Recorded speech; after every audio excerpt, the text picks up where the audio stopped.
غنحدوها، اما ندخلوا في المشروع ديال الدين، اما غنخرجوا، اما نسدوا هاد الشارع، لا ما غيتسد، ما كيتسدش.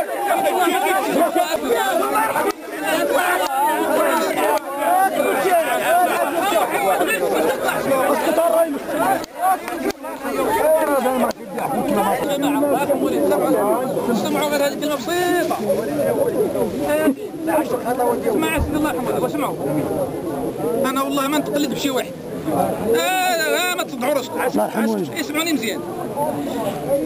الكلام اللي يمكن نقول لكم اللي كنعرفوا ما يجاوبوا تا واحد،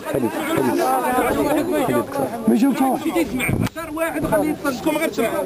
الجماعه الله يرضى عليكم، اذا كنت انا كنتكلم مع الجماعه وسمحوا لي، اذا كنت انا كنتكلم مع الجماعه ديال دار العسلوجي ديال ولاد موسى في هذه القبيله هذه، اللي وقع الجماعه الله يرضى عليكم انه منذ جوج الاسابيع هذه الفقيه انا اتصلت فيه نهار الاربعاء والبارح في الادارات المندوبيه، وتكلمت معاه في واحد الحوار ودي بينه وبينه، ها هو كيسمع وغادي نمشي وغادي يقول لكم. والله العظيم والله على كره ولا 160.